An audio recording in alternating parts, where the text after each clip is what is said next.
Screen. There we go. Thank you. Um, so this one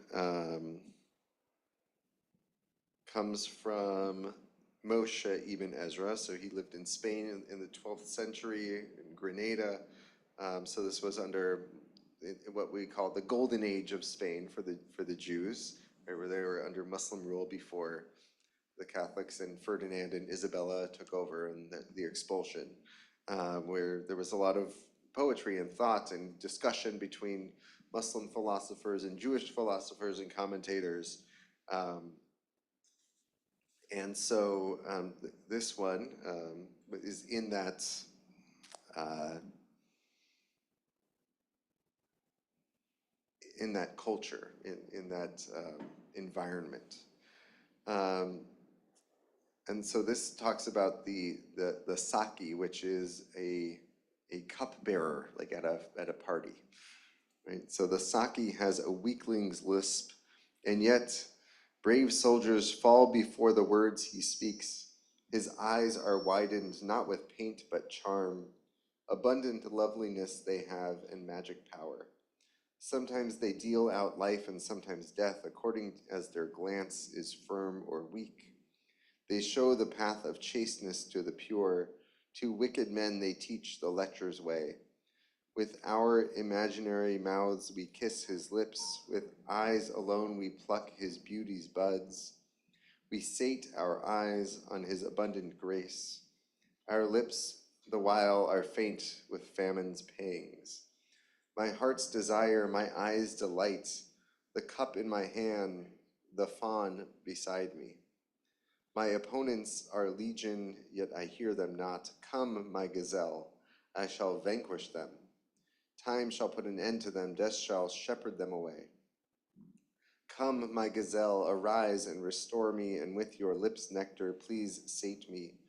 Why, oh, why must they deter my heart? If it was in the name of sin, for the sake of guilt, that I devoted myself to your beauty, let God be the judge. Let your heart not heed the words of he who torments me, that stubborn man, come now test me.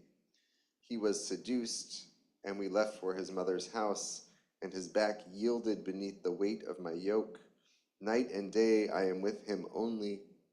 I strip off his clothes, and he strips me. I suck at his lips, and he suckles me. But once my heart was locked in his eyes, the yoke of my sins was bound by his hand.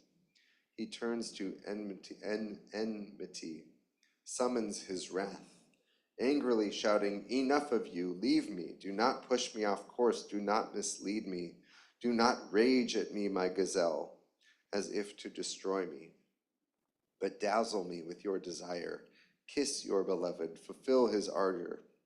If there's life in your soul, then revive me, but if you would rather kill me, then kill me. So that is Moshe ibn Ezra's poem in the gazelle format, which is similar, at least in some ways, to what came before. And it is a genre of poetry that he's playing around with. How did these first get codified? Is there a volume in 1,000 years ago that I don't think they did get codified. I think they were probably shared, around. I think there were discussions going on, and people were sharing their creations. I think both within the Jewish community, and it seems that there's some even between the Jewish and Muslim communities at the time. Um, but I don't think anything got codified in any particular way. is there an initial collection that they're quoting from in that book? Not that I know of. I'm certainly not a historian of this time in medieval Spain. I'm just trying to see if Noam Sienna mentioned anything about where this was published. I was just looking for the other microphone, but Rabbi. Oh, yes, it's right here. Oh, okay. We can pass that around Yeah, as for we need. comments. Yeah. Um, Well, they couldn't hear you. Just make sure you use it so that people at home Yeah. can But pretty astounding to think that this is, what, 900 years old? Throw it out there. We have one in the Siddur. Tell me more. Use the mic, Larry, please. We have one of those poems in the Siddur. It's, let me find it now. No.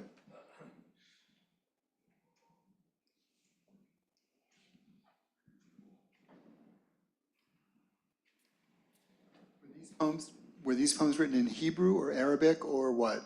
I believe they were written in Hebrew with some Arabic.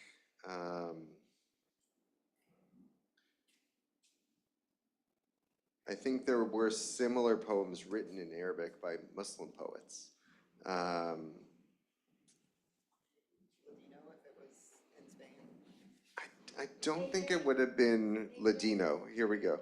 Answer your question again, sorry. I just asked if it may have been Ladino, given the context. I think it was more, Ladino was more the spoken language, but when they were doing, let's say, Torah commentary, or if they were writing poetry, I think they would use the Hebrew a lot more, and they make biblical references. So I think it was more in the Hebrew. Noam Sienna says that that at the end that they would sometimes do Hebrew and sometimes do Arabic, kind of going back and forth for a couplet either at the beginning of the one or at the end of it. And Larry, it looks like you found something. But this was also a period of revival of classical Hebrew, and they wrote Hebrew grammars and stuff. So I think Hebrew was clearly the literary language at that time. And page 93 in the Siddur, we have a poem by Yehuda Halevi. Yeah. Mm-hmm. Right. This one's a prayer, right? It's addressing God of eternal one, where can I find you? And the note here says that he's a rabbi, philosopher, and author of religious and secular poetry, including poems with homoerotic themes, which at least one or two of which are in this book. So I don't know that I would characterize this one. It's certainly not in the gazelle, in the tzvi genre, but it is about seeking out and yearning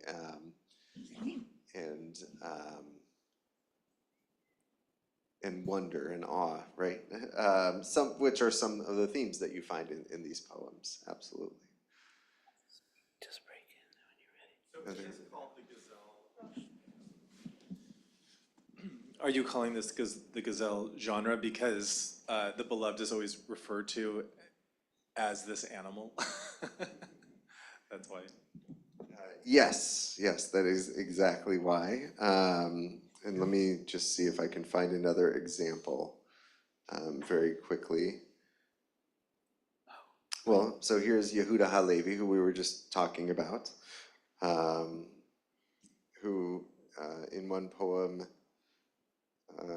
and he was also in Spain in the 12th century, so a contemporary of Ibn Ezra, says, "O you, my gazelle, O you, my lord, may my grief be dear in your eyes. Lest my ruin too soon come upon me, soft, soft, soft with my soul, for my welfare is held in your hands. May your heart be soft to the wretch who fasts and who weeps from your rage, who awaits your desire for his manna."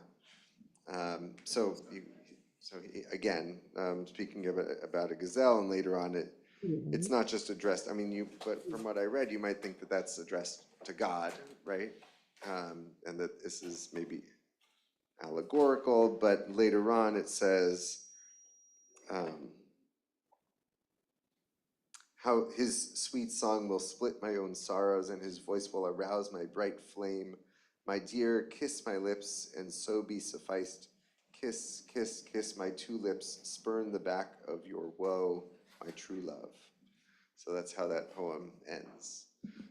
So a lot of these are similar in that they speak about a fawn or a gazelle and talk about either admiring from afar and kind of giving chase to, or coming together and then going apart from each other, that there's some sort of tension and release in these poems of not everything is hunky-dory, right? Either because they can't be together, because it's sinful, or they have guilt, or because of other reasons. But that's part of the genre. So Shmuel Hanagid, Spain from the 11th century, so a couple generations earlier.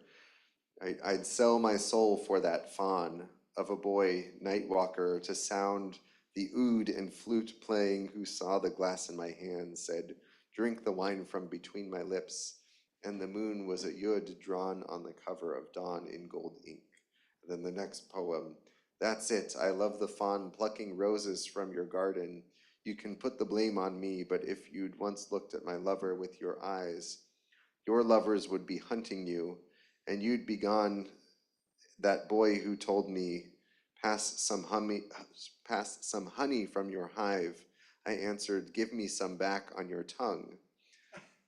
And he got angry, yelled, shall we too sin against the living God? I answered, let your sin, sweet master, be with me.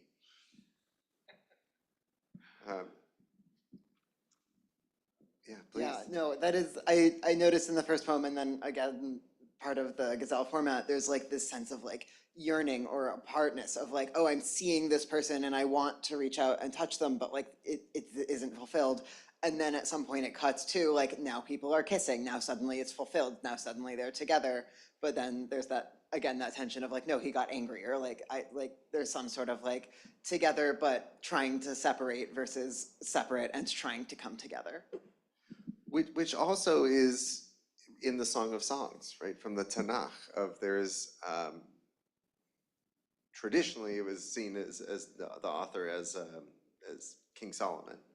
I don't think that can be historically accurate, but that's kind of how Jewish tradition has seen it, and it sort of switches gender of the one who he is yearning for, and there's a coming together, and then they can't be together, and he's sort of yearning for her or him and running after. And so there is a history, even from biblical times, of this kind of not being able to be with the one you long for. Speaking of the Song of Songs, some years ago, maybe 15, 20 years ago, I'm not sure, the Gay Men's Chorus of Washington performed a piece with orchestra and chorus that was very carefully chosen lines from Song of Songs. You know, I rose from my bed in the night and walked through the streets of the city looking for my love. And it was all very homoerotic, and they just did a beautiful job of it. Nice. I want to fast forward a bit. So we've sort of laid the foundation here. And I think this is the one I wanted to look at.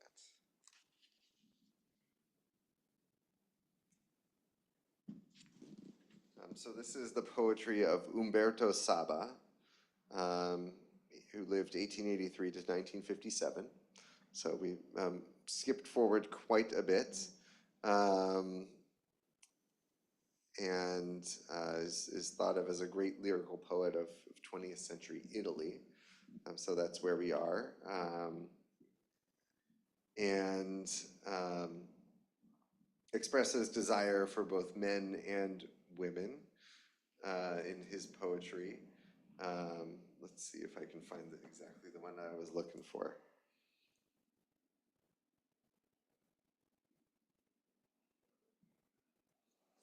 Oh, here we go. Okay. This is called I Had a Friend. I had a friend back then. I wrote to him long letters like love letters to a wife. Through these I learned I had a certain grace, and hidden still all except us two. I gave to him advices sweet and wise, and many gifts of friendship and of love. Upon his boyish cheeks I used to see the rosy blush of dawn across the sky. Upon those darling locks I would have liked to place my own two hands some evening then. Some glorious evening, say, this is my friend. But fate, alas, did not believe in him, or maybe he was not quite as he seemed. He was as lithe and lovely as a god.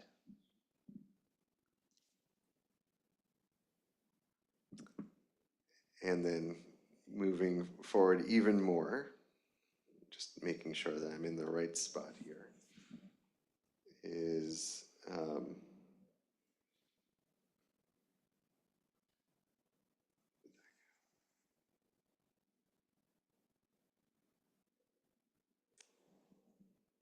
that was the one.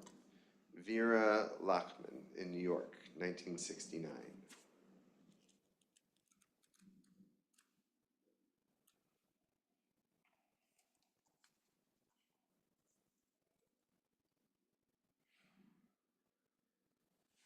And this one is called Lesbos. Not the adamantine horn of your very sublime mountain, nor the opal twilight waters of the bay you embrace, not even the 100-fold roundnesses on slopes buttressed by walls of your silver-green olive wealth, makes you, island, so desired, as does the hide-and-seek play of your undaunted one. She quivers there a while in the tiny crown of cyclamen. Between broken rock, yet before being picked, she flees into blast of mountain wind, throws herself in sorrow into afterglow of sea sand, beats the ether with slender crane wings toward a pale orange large moon. So quite different, but still using a lot of natural imagery, right, and longing. So perhaps in a similar tradition, although with very different images. So a few brief selections from A Rainbow Thread, which I'm happy to pass around if anybody would like to look at it as we continue on.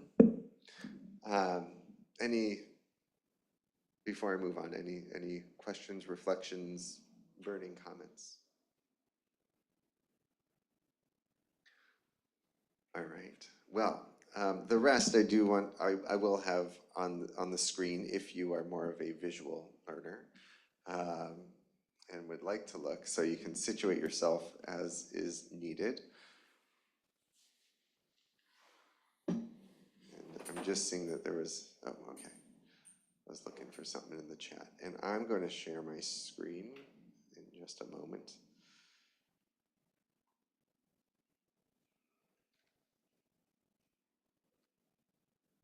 All right, good. So that's coming through nicely. There we go. So we'll go to a living person, a rabbi, a Reconstructionist rabbi named Jacob Staub.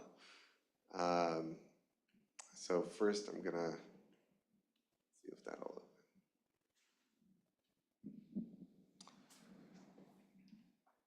open. I think I need to share something else on my screen. Okay.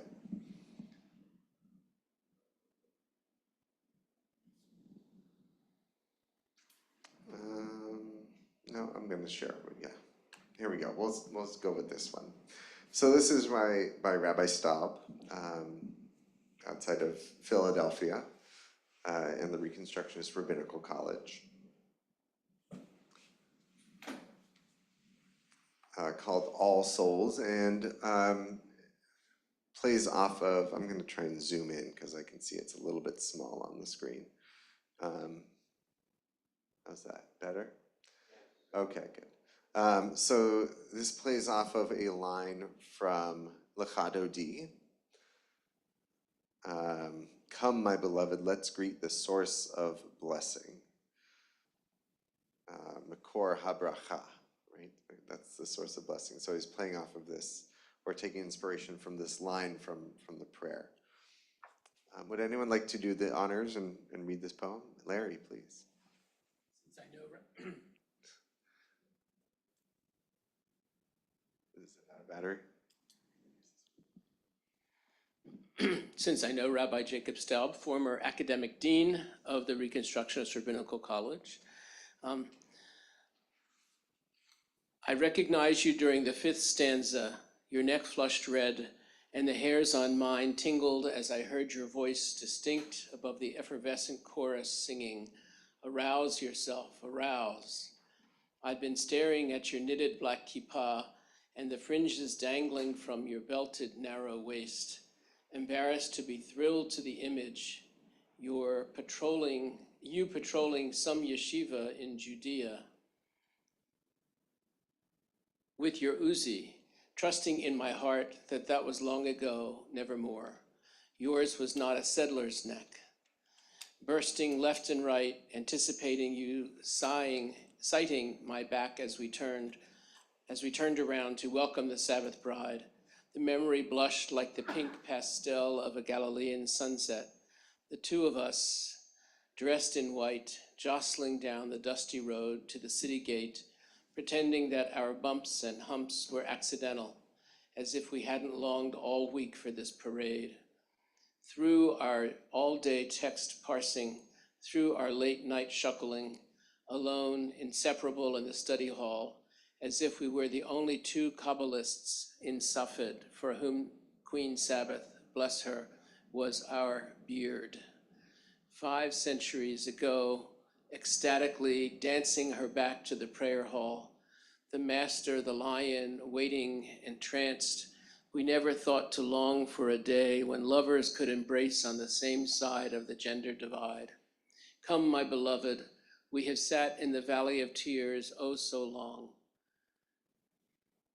Arouse yourself, the light bursts forth, the holy presence shines from us. Thank you. I love that line of the Queen Sabbath, bless her, was our beard. That was very nice.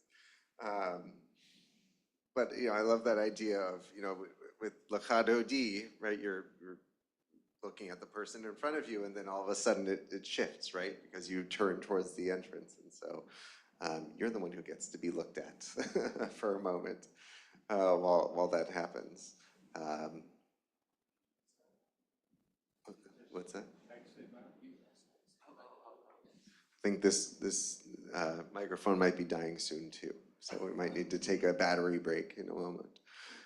But any reflections on Rabbi Staub's poem? Yes, yeah, I'm happy to move wherever. I can start from the beginning. I know it's a long one.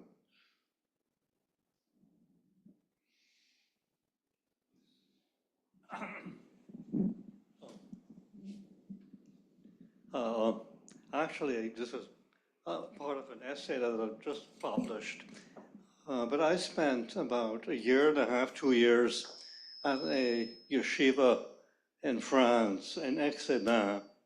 And what he describes here is very, very similar to the relationships that we developed over there. And so one that I wrote about, not in this volume, unfortunately, is that every Shabbat afternoon, it was customary sort of to pair up, and always with another male. There were no women anyway. And we would go to, the lake, a beautiful view, and very romantic. And that's probably where I first truly felt joyful.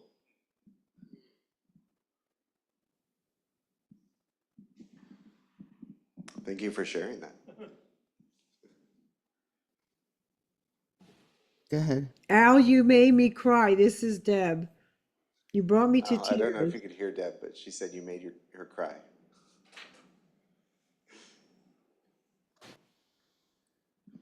Thank you, Al.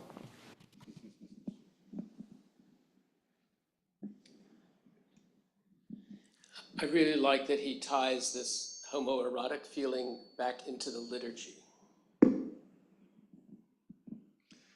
Yeah, it's so entwined with a familiar ritual, a familiar prayer, right? It's not outside of, right? It is in the midst of Shabbats, and there's certainly a sense of, um, maybe, not being fully accepted, but also that it's not completely outside of the liturgy of what's in the Siddur, of what's ingrained in the rituals of the holiday. And that you can be fully in the Jewish community, right, and doing Jewish ritual and gay, and that there's no conflict there. And that it actually, one enhances the other, right?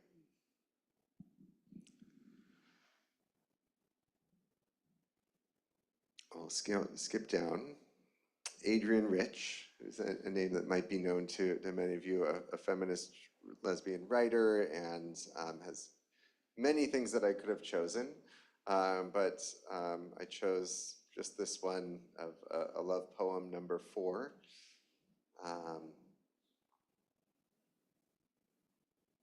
I come home from you through the early light of spring, flashing off ordinary walls at Pez Dorado, the discount wares, the shoe store.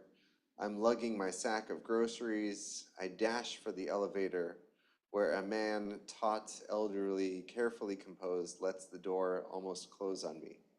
For God's sake, hold it, I croak at him. Hysterical, he breathes my way. I let myself into the kitchen, unload my bundles, make coffee, open the window, put on Nina Simone, singing Here Comes the Sun. I open the mail, drinking delicious coffee, delicious music, my body still, both light and heavy with you. The mail lets fall a Xerox of something written by a man, aged 27, a hostage, tortured in prison. My genitals have been the object of such a sadistic display, they keep me constantly awake with the pain. Do whatever you can to survive. You know, I think that men love wars. And my incurable anger, my unmendable wounds, break open further with tears. I am crying helplessly, and they still control the world, yet you are not in my arms.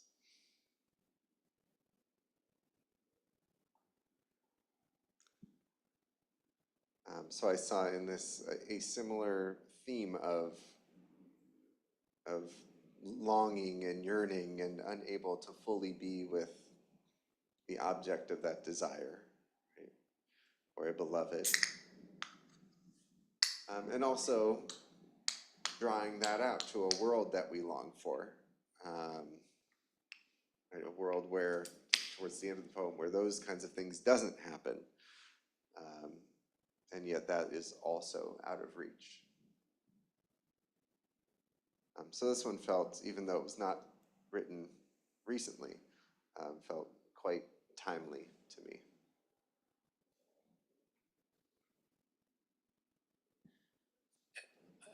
One thing that jumps out at me is the idea that the idea that somehow or other war and torture is connected with what keeps same-sex lovers apart. That there's that connection there. Yeah. Thank you. Yeah, I also picked up on just like the contrast between like love and the pain of longing contrasted with war and torture. There's something performative as well, because they say like my genitals have become the object of such a sadistic display, whereas these same-sex lovers want to put on, I guess, a display of love and romance, and that is also suppressed. Right. So the way that the world sometimes sees their love is similar to, right, to like the violence that she's describing of how bad a thing it is, right? And she's pointing out that no, one thing actually is awful and violent, and the other is wonderful and to be celebrated, right? That the two things are not equal. And like how much violence is like normalized. People can write about it and read about it and see it in public and care about it. But meanwhile, this person has a lot of things going for them. They have, the good coffee and good music, but then they don't have the one thing that's the most important to them, which is their love. Right.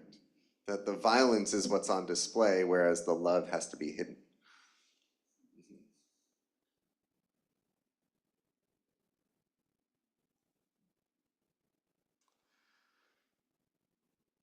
The next one comes from a Hebrew poet who died in the 80s, Yonah Wallach, I didn't bring her best known poem, which is entitled Tefillin, and caused quite a stir because it speaks of using tefillin in bondage and in very graphic ways that even a lot of her friends and supporters said, like, whoa, Yonah, that's a little bit much. But really, in a lot of ways, shaped Israeli culture in her time.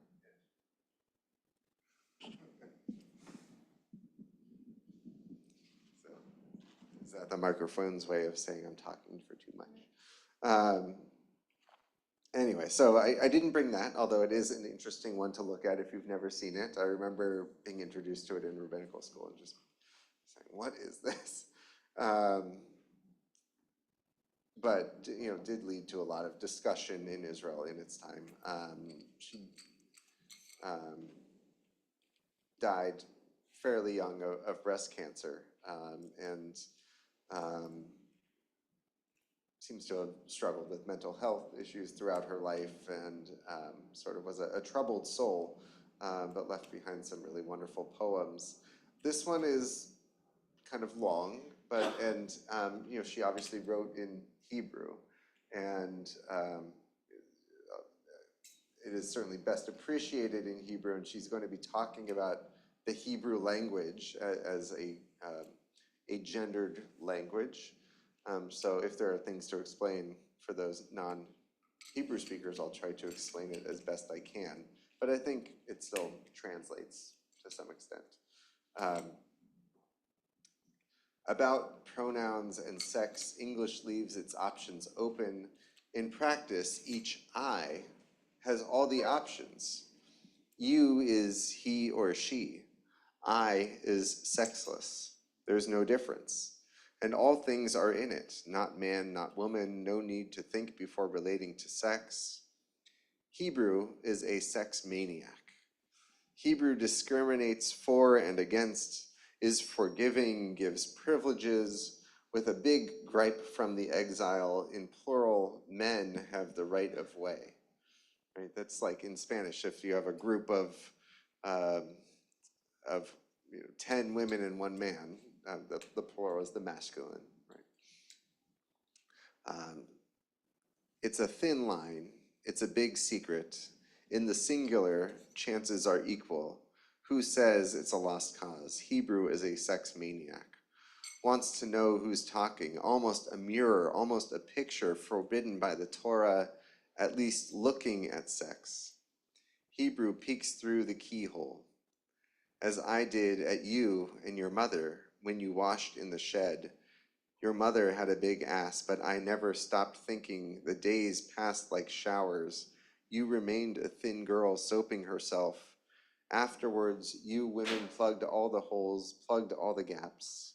Hebrew peeks at you through the keyhole. The language sees you naked. My father didn't let me see. He turned his back when he peed. I never really saw him. He always hid his sex, the way the Hebrew plural hides a woman. The way an audience is masculine in Hebrew. The way the word in Hebrew is masculine and feminine. There's nothing like these sweet things. Hebrew is a woman bathing. Hebrew is Batsheva, clean, a graven image not forbidden with tiny beauty marks and birthmarks. The older she gets, the more beautiful she is. Her judgment is sometimes prehistoric. This kind of neurosis is for her own good. Tell me in masculine, tell me in feminine. Every I is childlike, an unfertilized egg. She's speaking about how ani in Hebrew is is not gendered, but you and he and all those others are. Every eye is childlike and unfertilized egg. You can skip over sex. You can give up sex. Who can tell the sex of a baby chick? Man created by nature before a conjugated verb is planted in him. Memory is masculine, creates sexes. The offspring are the main thing because that's life. Hebrew is a sex maniac. And whatever you women say in a feminist complaint searching for stimulation outside the language, with an intonation that gives meaning to things, signs just of male or female in a sentence will change sexual relations, make them strange, mark every female a different mark for men. When every verb and verb group are marked, what does man do to a woman? What does he get in return? What power does she exert over him? Excuse me. And what sign given to an object, into an abstract noun in particles, will get a sort of natural game, an emotional happening, like a new forest, a game of universal natural forces determining all the particulars, universal signs for all events that may happen someday. Look at what a body language has and what proportions. Love her now without cover of words.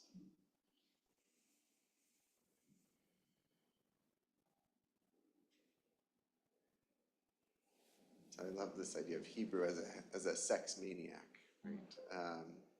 And also, right, the problematic nature of that and the default to the masculine, which she's playing around with and speaking of. But the hidden and the revealed, the explicit and implicit that she's speaking of, that spoke to me as I was reading through it and getting ready.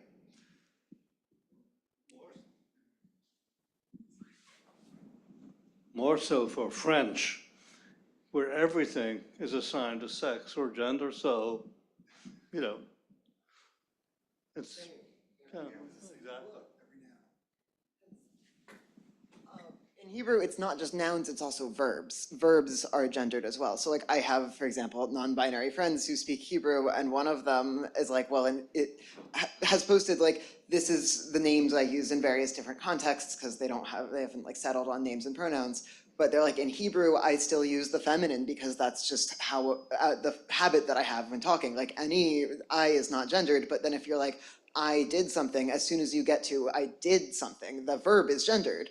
And so even when referring to yourself, like for a non-binary person, this poses a problem because what do you use to refer to yourself when your options are masculine and feminine and you don't really fit either of those? Right, and now there are scholars that are part of the non-binary Hebrew project for this very reason of saying that the language needs to catch up with the reality of who's speaking it. Because if you don't have non-binary Hebrew, then you're forcing people to choose with the language they're using, which speaks to their identity or doesn't speak to their identity. And we did that to a certain extent in the Siddur, and even more so in the Machzor, where we have blessings that start in the masculine and switch to and end in the feminine. It was all very deliberate. Which is somewhat different than what non-binary Hebrew Project is doing, which is they're actually changing the vowels. So rather than doing masculine and feminine, they're creating a third option. So it's definitely takes some getting used to, and it's certainly not something that is in, I'd say, most Sederim. There are probably a couple out there that have it, but it's still something that's in formation and is gaining traction slowly, because it's a change. I mean, we see how difficult it is for those of us who to change a blessing that we know very well, right, into feminine God language, and that's a Hebrew that already exists, right? To then do it with a Hebrew that we're creating, how much more difficult that might be. Not to say it's not worth doing, but it is a shift of the brain probably even amongst those who would benefit from it and use it regularly.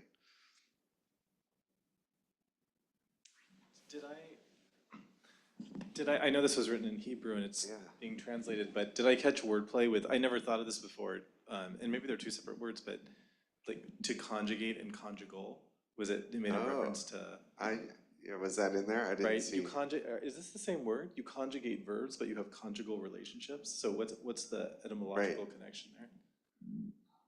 Trying to remember that.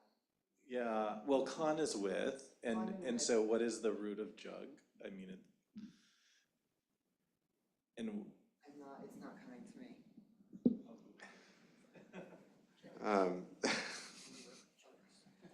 Yeah, I don't know what, if it would have been like that in the Hebrew, but right, before a conjugated verb is planted in him. But that's, maybe the translator was having some fun with it too. Right, and all translation is interpretation. All right, we have a lot of others, so I'm going to move ahead if that's okay with you. So I'm going to say goodbye to Yona Wallach for a moment, and I'm going to stop sharing here and share instead on a different screen words from Monica Gomery, who's a rabbi living outside of Philadelphia. Philadelphia is getting some good representation here. Here we go. And this is related to next week's Torah portion. So I thought, it's hard to see, isn't it? Here we go. I'll try and zoom in. And so she is playing off of a piece in Parshat Noah where it says that there should be a tzohar in the ark. And there's some argument over how best to translate tzohar, which even Rashi says. Some say this is a window, others say it was a precious stone that gave off light. So that's what she is playing off of. 37, and the pain gets worse each month, that burn in the womb where the baby isn't. Bodies tantrum loud with lack, doubled over by it. In autumn I am doubled over by pinpricks, scarlet bright, maple rubies held against winter's mouthy white. Red moths and cluster flames, blue tooth of frost, the season's last hurrah. The poet Elisha Joe Rabins says, Sohar is a synonym for the precious gem that glowed in Noah's arky heart. Press a button and God's voice will radio transmit. The Baal Shem Tov says Sohar is a window of words cut from the dark walls of darkening world. Teva, a holy boat of language. A boat of language carries me to my chavruta, the only conservative movement female rabbi in the city. Her office has no windows. We run our hands over columns of text we've tasked ourselves to decipher. Outside somewhere, a gnawing red against a graying sky. Inside me, sheath of maple making regular descent. What did Naamah think when her husband Noah consulted the gemstone cased in the walls of the wooden life raft, squinting for light, narrowing his eyes for next direction? Did anything gestate within her, floating along at the end of the world? I'm awake at 4 a.m., swathed in night so dark its darkness glows. My bare feet padding through the house, I drop red anchor into the cupped palm of toilet, tripled over, muffled groan. Heaven thumbs my hair stuck in night sweat to my neck, which isn't old and isn't young. How many animals were pregnant in Noah's boat? How many horns of cartilage assembling inside the mother antelope's hooked claws like commas cradled by the sloths who nested in the rafters of the great drifting, creaking dumpster? The ark itself was mother to a world, an incubator lined inside with grass and must, and with that Sohar glimmering untranslated. Make each word a vessel that can float, the Baal Shem teaches. And in it, gather olamot, worlds and souls and angels. Crack a window with the word, he says, through which you'll watch the world as it transforms. A twine of language from Poland's 18th century to Noah's gnarly vessel to 2023 in Pennsylvania, where a woman still can't get a window. There's no measure for the pleasure of what language can yield. When I leave her office, walk sore legs down Brumnel's streets, my cramping gut pumps blood into my booted feet. Everywhere fall whispering goodbye. Last yellow ginkgo, last pink simper of the rose bush. I stop beside it, reach out my hand to cradle a petal between my fingers. The world bloods forth its final burst of beauty. Instead, a thorn sickles me, then red.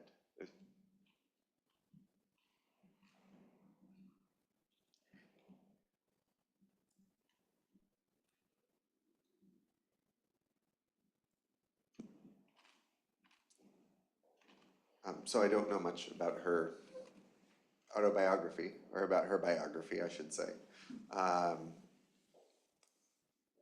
But I believe this is about a miscarriage. From what I can tell from just reading the poem, I could be wrong. And also very timely in that it's about autumn and the book of Noah, or the story of Noah, right? And the desire for life to continue, and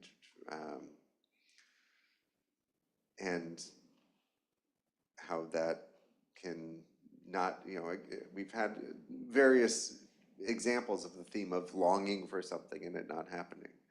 And I see that here as well. Longing for light, longing for a window, longing for a baby, and coming up short in various ways. Anyone else? Yeah, please. It seems like there's a lot of like acceptance of pain and destruction as a necessary part of creation and beauty.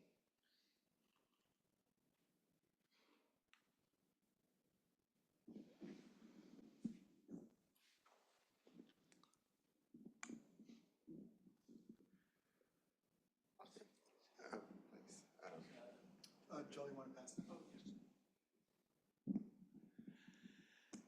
Hello, yeah, Charlotte here. I just joined, and so when I'm reading this, that it speaks to me in that the writer is expressing ineffable beauty.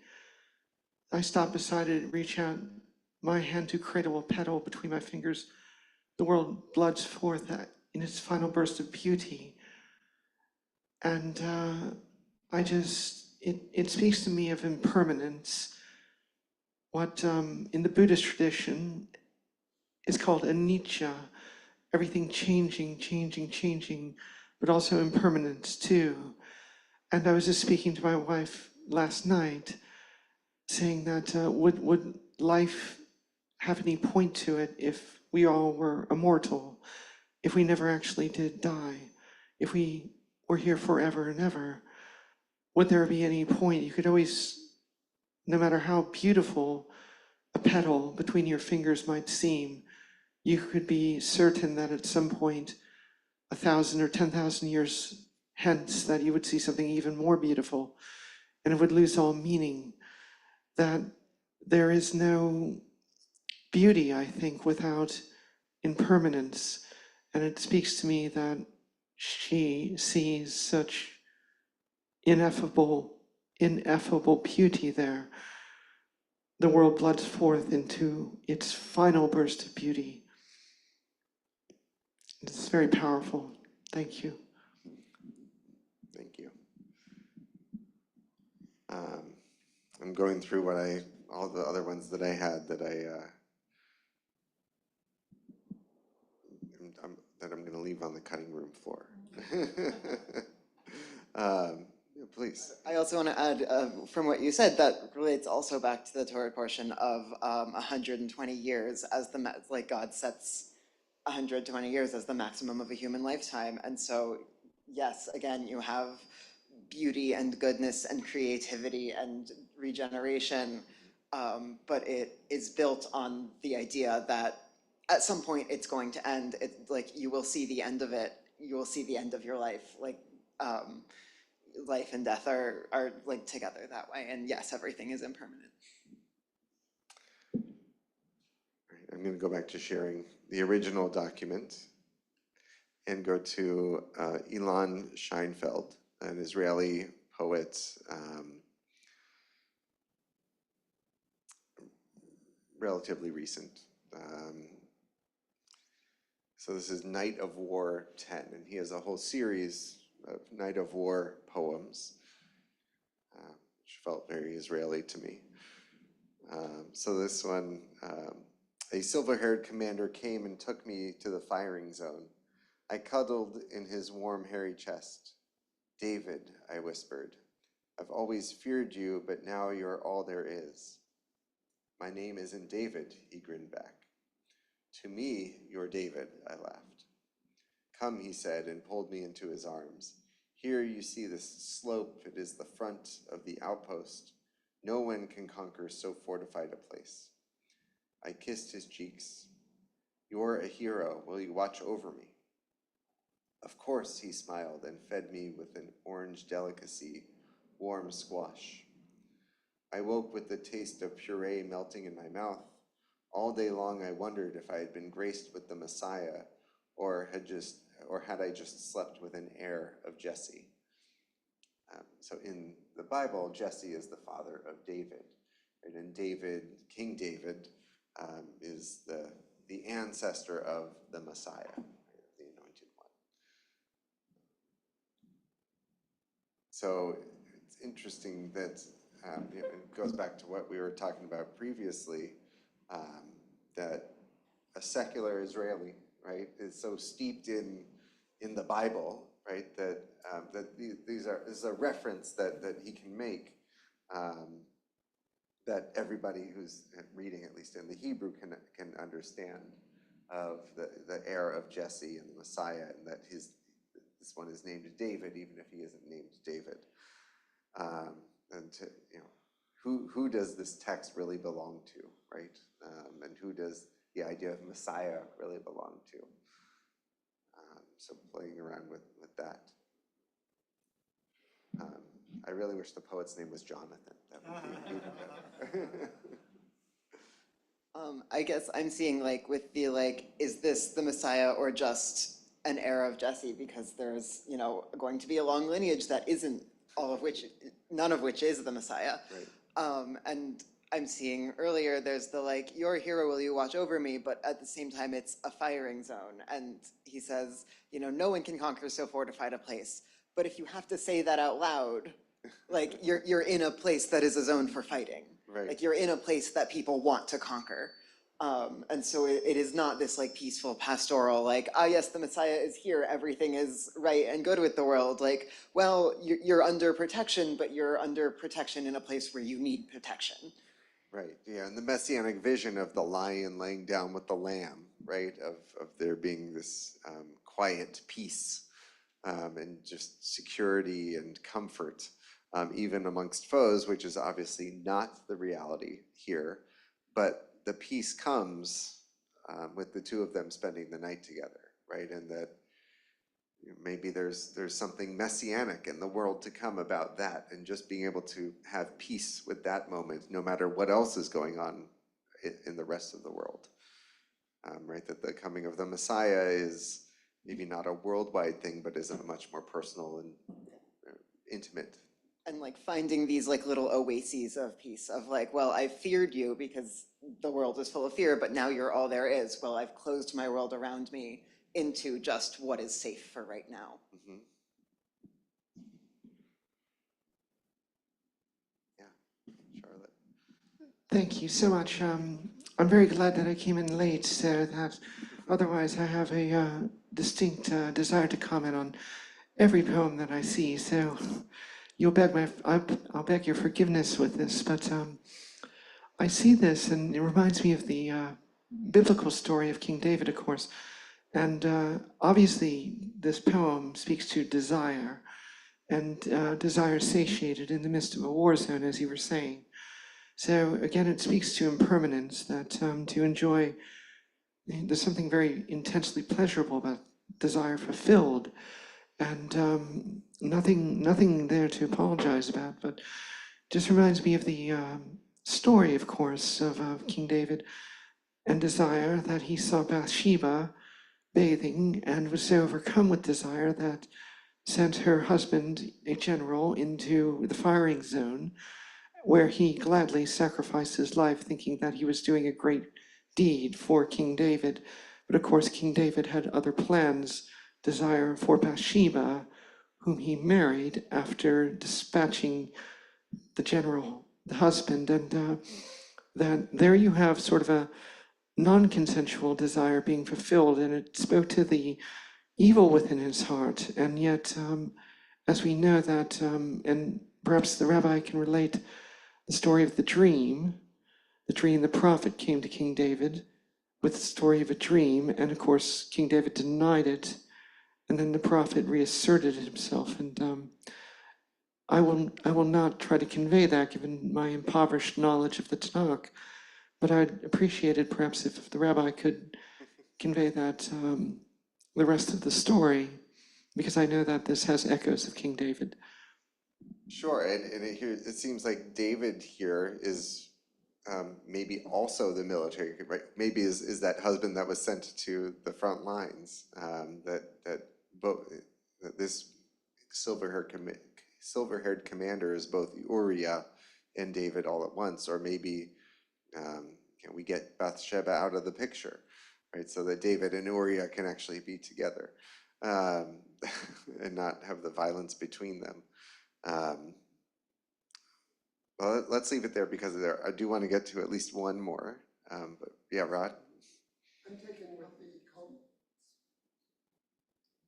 with the call me by your name, whether I'm not David, is he in fact the Messiah?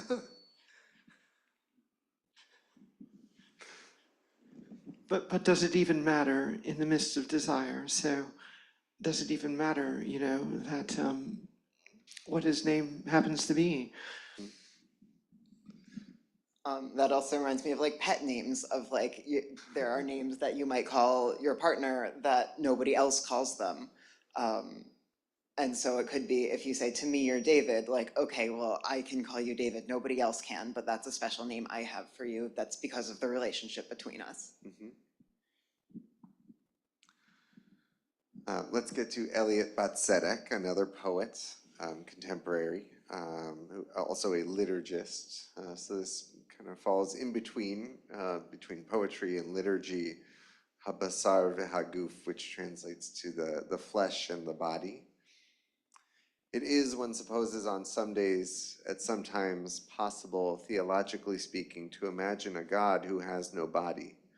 God of ideals, God of spirit, God of thought, God of no thing, therefore, God of nothing. God, what a tragedy that a human, all flesh and bone in her world of wood and stone, water and earth, could be so disembodied herself that she conceives a God without a body, without its hungers, without its creaks, without its folds and its foldings, without taste buds, without a pulse to quicken, to pound in the throat, when the scent of the one she needs rules over all sense. To love an idea can be quite satisfying, but only the body, beloved, is holy, holy, holy. So I love this eventual embrace of the body and the holiness of the body, that it is not despite our body that we have holiness within us, but because of it, and that is in a way divine and godlike, even if God has no body.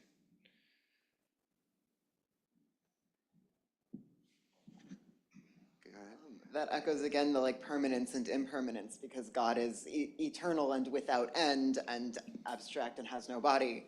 But humans have a maximum lifespan, are mortal, are impermanent.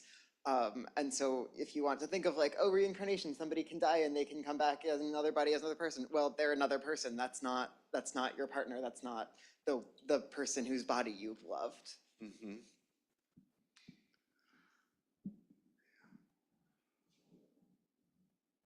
I wanted to end today with just, oh yeah, one more. Sneak it in. Is it out? Thank you so much. Thank you, Rabbi. So I suppose my final comment would be this, that studying for a master's degree in psychology, neurobiology, and studying something called embodied cognition, which is a new concept to me. And it's the thought that it's the idea that cognition, that is thought, like the God of thought, for us is not divorced from an embodied experience, that our intelligence, our thought is embedded in our own bodies, that our central nervous system feel, think, touch, take in sensory information, it's all part of one whole. And that now you have the rise of large language models, AI, that these ideas of, well, what if one could upload one's consciousness to the internet, for instance, or to some computer, and therefore survive one's own disembodiment? And I think that that might be the perfect kind of hell, to exist in such a way that I would so much prefer my embodied cognition, even if I only live to 120. And I know my grandfather lived to be 103, so I think that's entirely reasonable. But embodied cognition, that only God has that to herself or their self, that idea of pure thought exists with God. It is not something that we should trifle with, perhaps. So I'll just simply leave it at that. Thank you. Thank you. Okay. I wanted to share just who some of these poets are. We've seen some of their work. I didn't get to everybody who's here, but just a quick overview of who these people are in case you want to look at more of their work or just know more about them, because the poems didn't just materialize out of thin air, but were created by these people. So this is Rabbi Jacob Stab, who we began with from the Reconstructionist movement. And Elon Scheinfeld, who wrote the poem about David that we just read, who founded and directed a gay writers workshop in Hebrew and a gay lesbian publishing house in Hebrew.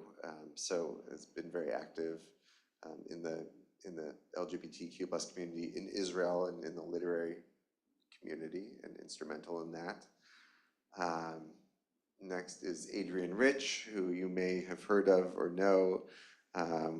We saw her earlier on as an essayist, a feminist, and poet, very influential, and died in 2012, so relatively recent. Yonah Volach, the Hebrew poet, Israeli poet who died in 1985, who wrote about Hebrew. Really considered pretty revolutionary and out there, and also worth reading. So there she is. Joy Layden is a contemporary poet and writer who is the first openly transgender professional at an Orthodox Jewish institution, which is pretty amazing to think about. Yes, go Joy. So she has some lovely poets worth reading as well that we didn't get to today, but I encourage you to take a look at. That's Joy Layden. Irene Kepfitz, who we also did not get to hear the poem from, born in the Warsaw Ghetto in 1941, and then came to the United States and has authored multiple books of poetry. Somebody's partner, whose partner was she? I don't remember I don't remember seeing whose partner she was. We can look it up.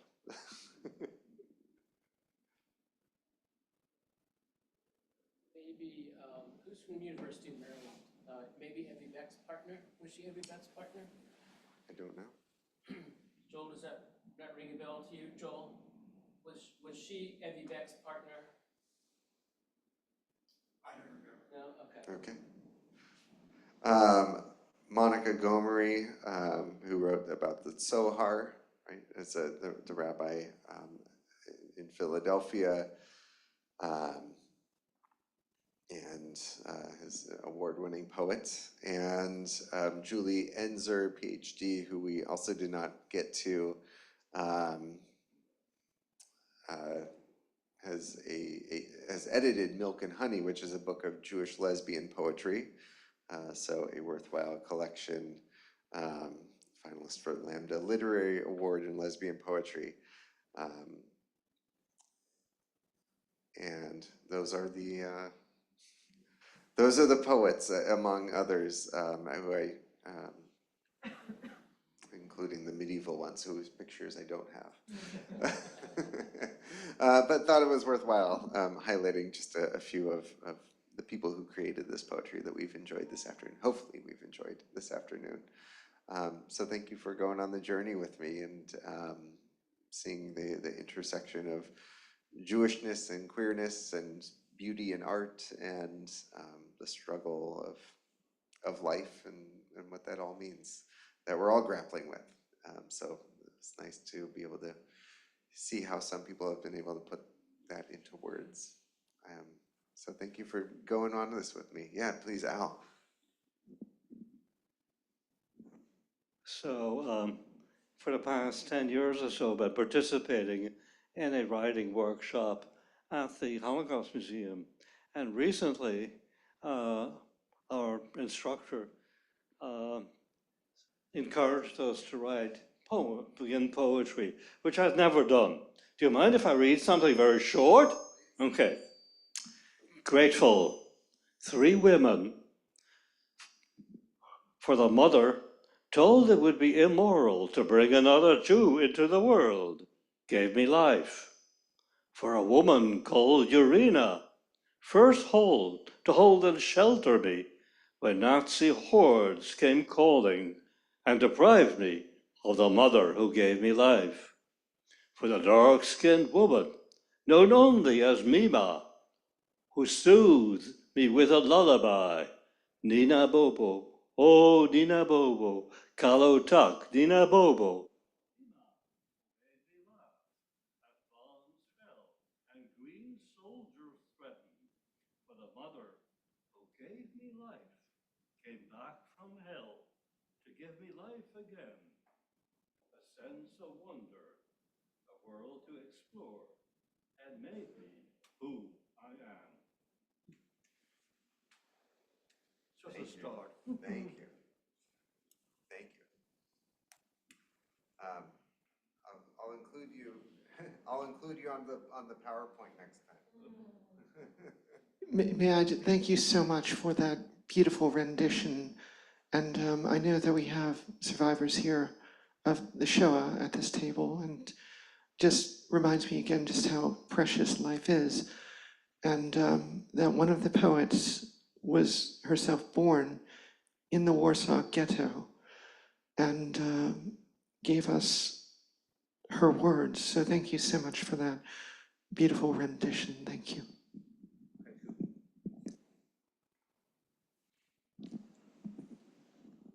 Thanks, Rabbi Jake. This was really, I had no idea there was such a wealth of material to choose from. And I think that maybe in a future semester, we could do a follow-on class, maybe focusing on contemporary or a particular epic or so on and so forth. But there seems to be a real wealth of literature, which is really amazing. Yeah, there's a lot to draw from.